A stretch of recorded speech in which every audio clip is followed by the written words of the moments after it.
That sounds super dubular. So without any further delay, ladies and gents, let's go into the grand final of the Team Liquid Open number 12, the TSL qualifier number 5 between Adelscott and Prae.ThorZaIN. Welcome to TeamSpeak, advanced voice communication software for any platform. TeamSpeak allows groups of people to communicate and share information with anyone, via the internet or through private networks. Using your Windows, Mac or Linux-based computer, all you need is a headset with microphone, and in minutes you can be chatting with others in real time, using our crystal clear voice technology.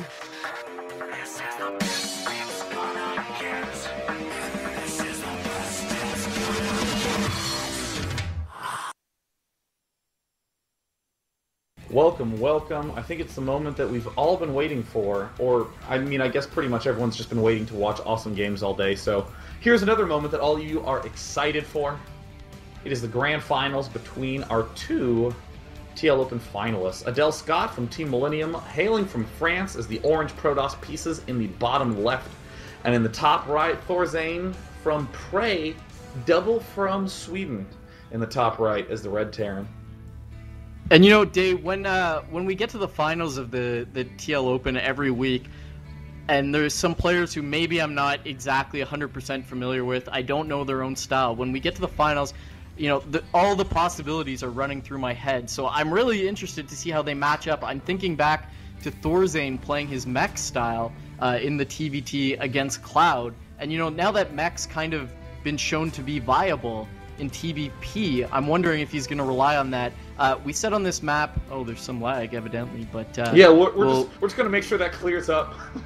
Yeah, I'll just fix that up right now. But we were saying mobility on this map makes mech play difficult, but I feel like that's less prevalent in PvT than it is in TVT. I feel like in TVP, you actually have an opportunity to siege up in the middle. And if you see Protoss running around, it's a lot easier to pull your units back and reset up your position to deal with the Protoss army, as opposed to dealing with those quick Marines and the medevacs. Yeah, it depends on the style of play we're going to see pop out of Adelscott. I mean, he's just so gateway-oriented. Adelscott trying to do a little of we call mid-game research. We'll try to figure out how he ended up playing in the semifinals to see if this will cause him to maybe save a chrono boost or not. Looks like no. He'll be chrono boosting those probes. But yeah, Adelscott is a very, very, very gateway-oriented player in PvP, but in Protoss versus Terran, we've seen him do some Templar-style play with Immortals, the sort of, again, gateway flavor for the Terran pieces, but also we've seen him do a lot of really good Colossus play. And if he does do that Colossus play, then really, honestly, it's going to be much, much more effective to do a sort of mech style. Here's Prae.ThorZaIN after having absolutely stomped his opponent with superior play. In the semis, it was alright, it was okay. I wasn't too pleased about it. And I like Adelscott's direct research, not even dancing around the issue. He just asked, "Are you good?" And of course, humble ThorZaIN saying so. Now, little sneaky SCV here, hiding behind that natural, gonna run right past, take a few hits from that Zealot's side blades. Are they side blades in SC2? Yes, they are. And gonna get some scouting done. But unfortunately, he sees a gateway and then gets killed. So that's not gonna reveal too much. I guess he doesn't see the second assimilator, so he can get some value out of that. Probe coming out for Adelscott as he's moving in with his probe into the main base of ThorZaIN. Gets taken out by a bunker and 3 Marines. Now we see the factory floating up. Going to switch with the tech lab on the barracks, so this may be a siege opening or Blue Flame Heli. A siege opening would be so passive on this map. It looks like that's exactly what he's doing. Second Geyser has only just finished. Per expectation, Adelscott opening up with the fast expo build. So effective on this map, and now is generally the time where you actually cut probes and units for a brief period of time and just begin throwing down a lot of gateway units. You really, if you try to do a little bit too much constant gateway production, there's some timing pushes that can give you a lot of trouble. And there's, trying to dart up the ramp, doesn't take any hull damage at all, so we'll be able to recharge those shields. But Adelscott, now there's all the gateways getting thrown down. He's trying to get a good amount of research as to what's going on in his opponent's base just by seeing what's at the front. And it looks like he is not going to be getting any kind of robo. That surprises me just a little bit. Yeah, you know, the fast expansion, very dangerous against Banshee openings. Just basically loses. If a Cloak Banshee flies into your main base, you lose. But it looks like we have a Gambling Man putting down that 5th gateway. Wow. So Adelscott staying true to his nature. Natural expansion up well before ThorZaIN. And there was a little bit of cute micro back there. Got a lag with 2 Gs, which apparently makes the game boring, but not for the viewers. TTWTF. Alright, so we got a lot of back and forth chattery here. But as I was saying, the cute maneuver, Adelscott running in that Zealot, trying to target the probes of ThorZaIN. ThorZaIN surrounding them and pulling back the targeted SCV one by one, losing none to that Zealot. So ThorZaIN showing some really nice control at that moment. And look at this, actually putting a Raven out early on, really sticking to the tech-heavy opening style here and not really worrying about getting a lot of units thus far.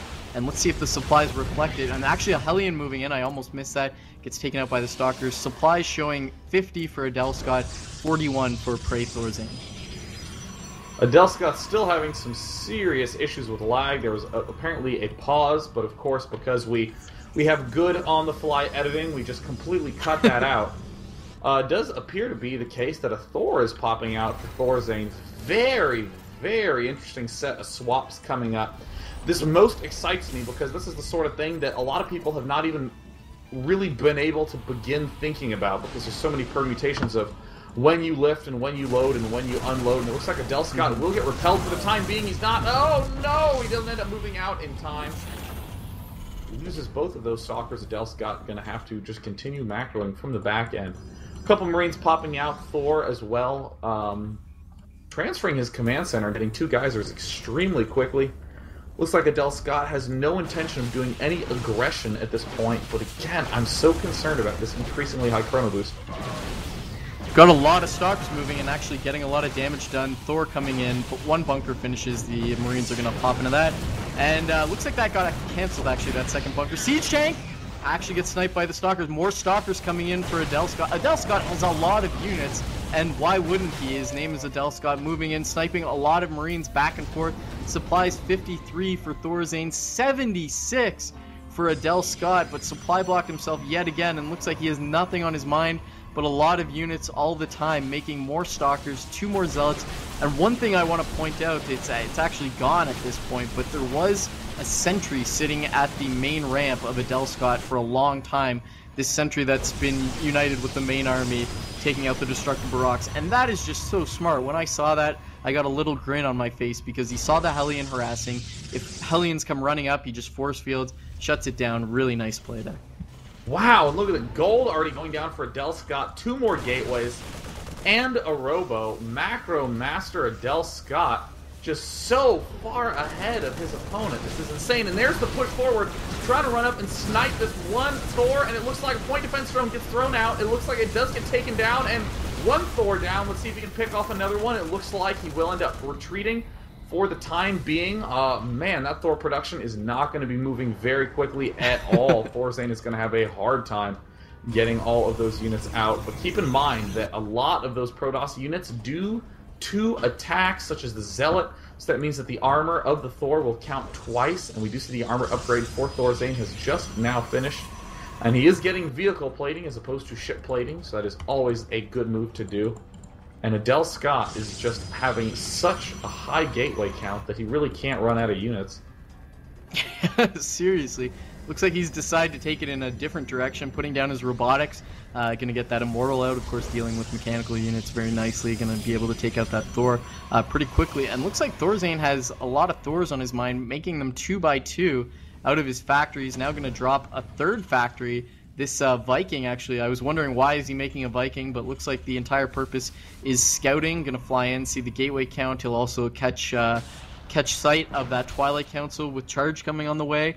And robotics facility, not a lot coming out of there right now. He made the single Immortal, but that seems to be it. And Adelscott could be posturing for another attack. He's got his units quite a bit forward. His supply at 123. Meanwhile, ThorZaIN down near 100 as he drops another command center, probably going to look to take his gold. Gosh, this is such Such cool play from both players. I mean, ThorZaIN with the big Thor mix, and it looks like he's going to be getting another factory and giving it the reactor, so we could very well see some big Blue Flame Hellion play, which will absolutely annihilate that Zealot count of Adelscott. But the real danger is the fact that a lot more Zealots are coming out from Adelscott. We see that charge is about 75% done, and Adelscott has an increasingly large force chilling outside of the entrance of Prae.ThorZaIN. Oh my god, this is so many units. Like, can you actually play Protoss vs Terran like this? Well, Adelscott would have you know yes. We've got 5 Thors out, which is really surprising to me, and as you mentioned, once charge finishes, those Zealots are going to be a big problem for those Thors as they surround them really quickly, deal a lot of damage to them. So Blue Flame Hellions would be a nice counter to that, but we don't have Blue Flame on the way. We have a couple Hellions being produced, and the 250mm strike cannons on the way to negate any Immortals, but Immortals, not the big threat in this army. It's actually the Zealots, as he has 8, 16, 18 Zealots sitting at this main army, taking a 4th base now as Adelscott, as he pushes continually towards that 200 cap. Uh-oh, and it looks like ThorZaIN tried to advance forward. Adelscott going to take the opportunity, advancing forward. Here come a huge amount of SCVs to try to repair, but look at the unit count from Adelscott. More Zealots streaming in. The SCVs trying to repair, but the Zealots are working through them. Tons of Guardian Shields, more Zealots swinging around to the backside. And as we see a whole slew of extra units being warped in, and ThorZaIN is getting completely overrun. There's the good game. Wow. Oh my god, chill. That was so one-sided. So, Day, I don't know if you're aware, but I watched a show recently called Imbalanced, where apparently Protoss had an advantage over Terran because they can make Colossi, but apparently Adelscott says, forget that, I'll just expand, make 5 gateways worth of units, and just kill you that way. And it looks strong. Yeah, let's start a show called Balanced that's all about how you only have to make gateway units as Protoss, and it always works. It's balanced. So, I mean, that's an amazing, amazing display of skill right there from Adelscott. I mean, a lot of insane expansion timing, huge amount of gateways being thrown out. Very, very, very cool play. And then following it up with amazing macro. I just couldn't believe the rate at which Adelscott both got additional expansions and continued to get more gateways, and then got this gigantic-ass army. It was so big, Chill. It was gigantic. And, you know, ThorZaIN did a build that I would call very, very practiced. You don't see a lot of people do a very fast tank, and then give that tech lab over to get a Raven, and then immediately get a Thor.